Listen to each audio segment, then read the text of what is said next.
Ще започнем с елементарни настройки. Значи болчето, което е за по-богата и бедна смес, ако не сте сигурни как е, завивате до край и отваряте половин,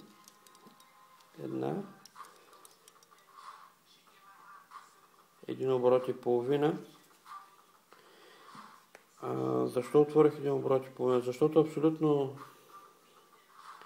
всички карбуратори на двутактови и четиритактови мотоциклети, това болче е между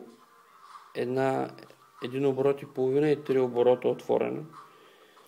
Естествено, със сигурност има някой специален карбуратор, който е на 3/4 или на 3,5, но това са много редки случаи.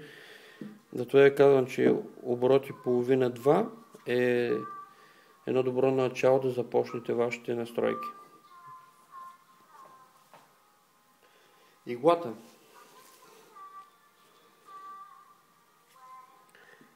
Както виждате, има 5 позиции. Ако не сте сигурни дали някой преди вас не е бутал, оставете я по средата. По принцип, средата на една игла е винаги стандартните настройки. Това също е един добър ориентир да започнете на чисто настройките на вашия карбуратор.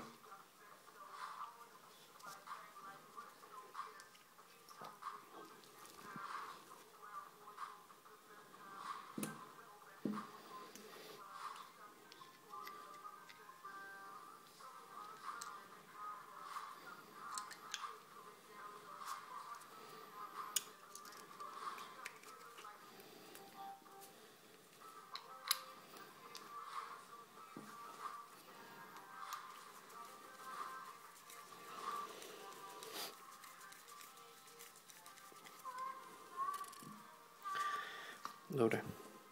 И сега идваме до, може би, най-важния и най-често задавания въпрос.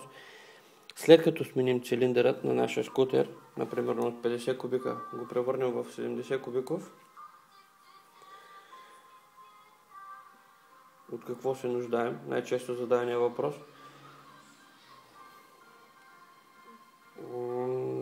Със сигурност се нуждаем от повече гориво, по-богата горивна смес. Това болче, което е за обогатяване на горивната смес, със сигурност не ни върши работа. Това е едно болче, което осигурява един добър работен режим на двигателя в ниските обороти. Това обогатяване, което може да дадем от тук, в никакъв случай не задоволява тези 20 кубически сантиметра, които сме сложили в повече на нашия мотоциклет. Затова се нуждаем от жигльори. Ако не разполагаме с набор от много жигльори да пробваме, най-добрият вариант е да използвате калибър за жигльори. Както виждате, тук има най-различни размери.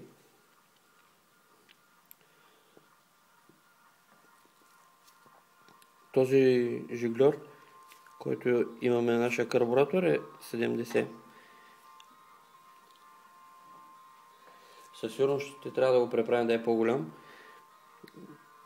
Говорим, че нашия скутер е с променен цилиндър и така нататък. Виждате, тук пише 70 и аз сега ще използвам калибърът с номер 80, който влиза идеално. Влиза, защото аз вече съм преправил този жигльор от 70 на 80 с иглата за преправяне. Тази игла след вкарване, леко натискане и завъртане, естествено разпробива жигльора. С иглата разпробиваме, а с калибъра правим нужната ни от нас големина.